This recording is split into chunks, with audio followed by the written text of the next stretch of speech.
running late. What are you doing? Trying. What? You just don't never know when I'm gonna show up. Well, what are you doing? We're trying to have service here. Oh, but I've got to get Heather to take her to the walk to Emmaus. Oh, man, how long's that gonna take? Well, you know, it takes about 3 days. Go ahead, do what you gotta do. All right. You'll get over. Heather, you ready to go? Ready for me? I'm hustling. All right.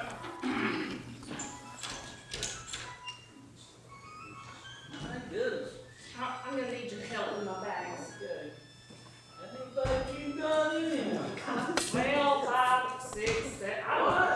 What? We just gonna be gone 72 hours. My goodness, you don't need all this stuff.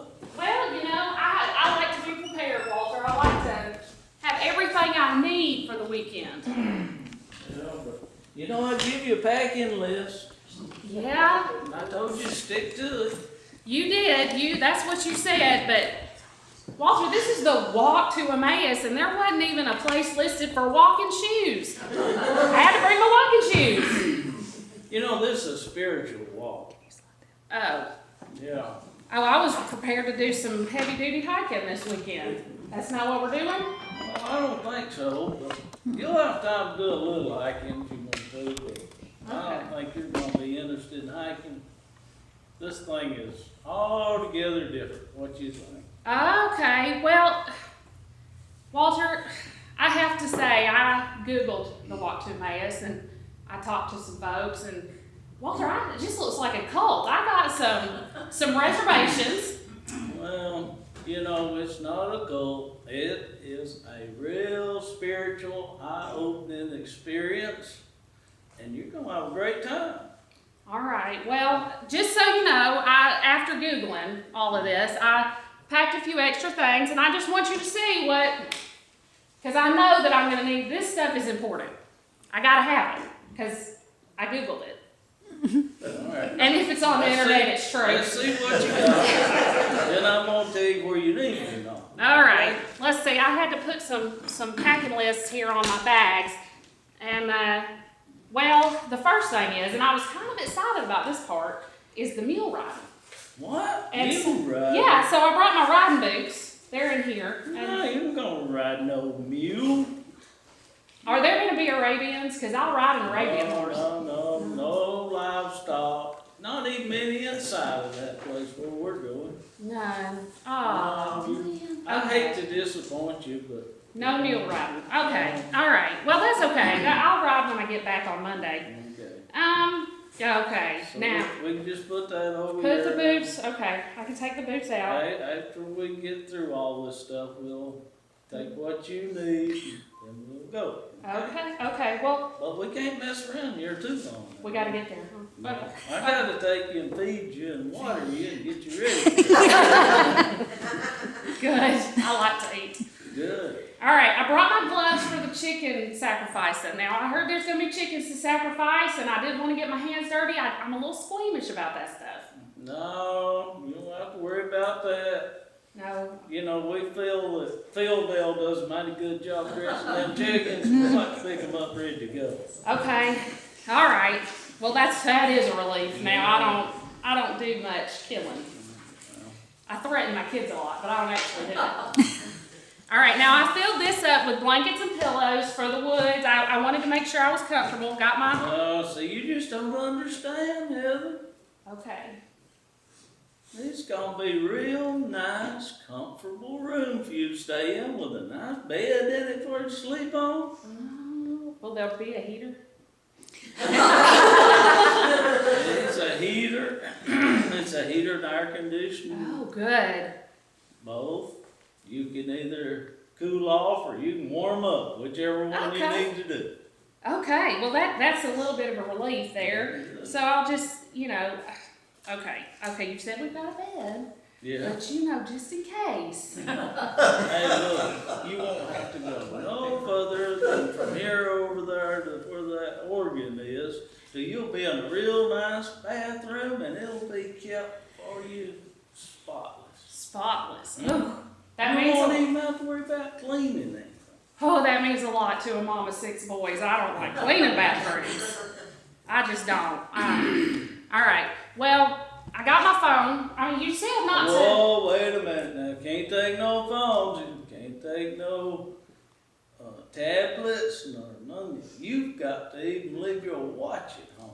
Well, how will I know when the dogs are playing? I got to know. Don't worry about the dogs.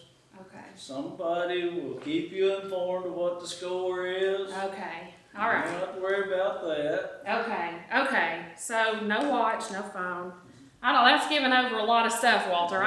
That's control I like to keep. You got to sacrifice all this stuff so you can get close to God on this.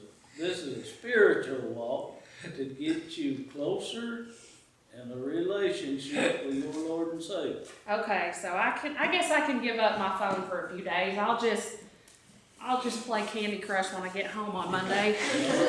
All right, okay. This right here, I mentioned I like to eat. I brought some snacks, and I know that some people will fast, and I know that I should make it look like I'm fasting, so I'll eat this in my room in the dark by myself. I can't go that long. I don't think you're going to get hungry. No? No, I don't think so. This is going to be plenty of food. Lots of food. Lots of snacks. And, even Monty and Spencer Wright won't get hungry. They won't get hungry. Well, I'm a hill now, and us hills, we like to eat. So I like to hear that. I do. That's good, because you just have plenty to eat. Plenty to eat. Woo! Chocolate? Yeah, chocolate. Okay. Well, let me see what else I got here. I got my compass for the hike. I brought my compass for the hike. You don't need no compass. No compass. No, there'll be somebody show you where to go, and they'll make sure you get to where you're supposed to be, and you get back, and you'll be taken care of. You just gotta trust me here on this. Okay. Okay. This is a lot of control I'm giving up. Okay. But just to keep my last little shred of control, I have brought some money in case I need to bribe anybody to take me. Don't need to take no money either. No money for bribing? No, everything's gonna be taken care of. They wouldn't nobody take your money, no. No? No. I thought everybody took money. No, we're not worried about money on this walk. Like I said, this is a spiritual walk to get you closer with your Lord and Savior. And money is not part of it. No money. All right. I guess God has all the money, so He probably doesn't want mine. It comes from Him to start with. So. That's true.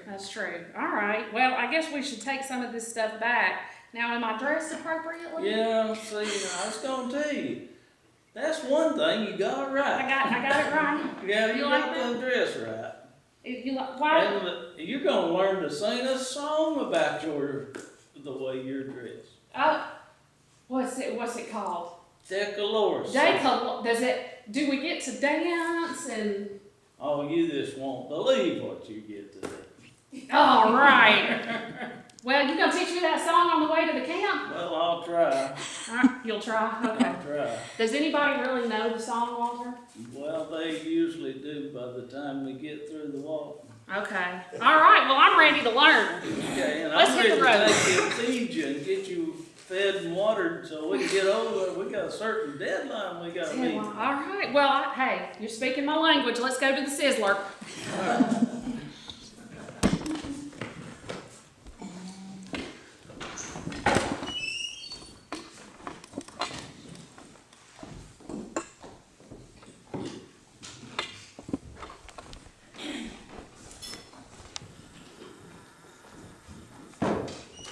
Good morning. Thank you, Walter and Heather. I think Dave's got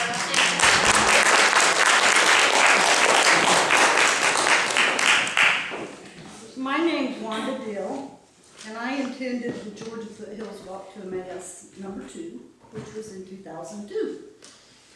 When I went, I really didn't know what to expect. Had no idea what I was getting into. I was active in the church. I held positions of leadership at the time, but I went along to see what was going to happen. I grew up in the church, and And my first memories in the church, I was 3 years old and we were living in Florida and my mother was going to a Nazarene church there. My first memory was scary. It was the pastor going down telling people who was going to go to the altar. And I was terrified he was going to make my mama go. He didn't. Somehow she got passed by. Must have been that scared 3-year-old sitting there. But you never know what 3-year-olds think either and why I even remember that. We moved back to Georgia from then and actually moved to Cornea, and I grew up in Cornea at Level Grove Church. I stayed in the church. I was baptized when I was 8 and was faithful until I went to college, and then it became sporadic and I was on again, off again, until I was married, and right before my first child was born, I went back to the church. God had his hand in my life at that time, and I knew it, and my career as a nurse, and I knew that was a God-given career, and it always has been. I was active in the church, jobs, leadership, whatever had to be done. And my faith was an important part of my life. We walk with Jesus every day, but often we don't recognize him, just like the man walking to Emmaus did not recognize him. He wants us to be in total communion with him at all times. We sometimes get so involved in our jobs, our life, our families, that we forget to include him in every aspect of that job. My weekend was a mountaintop experience. I finally got it. I finally realized how much he loves me. It totally changed my life. It strengthened my faith and my walk with him. The walk to Emmaus is a 3-day weekend, which consists of worship, singing, prayer, reflection, and oh, don't forget the eating. And we share our hearts. That weekend moved the knowledge that I had in my head into my heart, finally for the first time. There's 15 talks that lay people and clergy give, which focus on God's grace, discipleship, and what it means to be the church. It's a busy weekend. I won't tell you everything, because that would be like reading the last page of the book before you even started the book. So why ruin the middle or the beginning of the book? There's no secrets, but you will experience spiritual renewal and meet Jesus in a new way. There you will be loved on, have some fun, laugh, and make new friends. Some of those friends will be lifelong friends, and I promise you that you'll enlarge your Christian family in many ways. You'll become stronger in your faith and will be so much more aware of God in your every move in life. You'll leave the weekend with an experience of Christian love and action that will equip you for new levels of grace, both service and leadership in your church, your community, and your home. Besides the walk to Emmaus, there are other walks. Chrysalis is one that's for high school teenagers. Those walks are usually held in June. And then there's Kairos, which is a prison ministry, and those meet at different times. I have not yet actually got involved in that due to having to work all the time. I don't promise you that this walk will erase any struggles or difficulties in your life, but I do promise that you'll be able to focus on face those struggles with more grace than you will, because you'll know that God's with you and walking with you during the struggles. What road are you walking on? Where are you in your faith journey? Would you recognize Jesus if you were face to face with him? Think about going. It is a life-changing opportunity for you. The next walk is in March 3rd for the men and March 10th for the women. if you're interested, see Bill or Van, and they can help you with applications and answer any questions you may have. And Heather and Walter or Brenda and I will be here after the service too, if you have more questions. Oh, and I do have brochures too, if you want.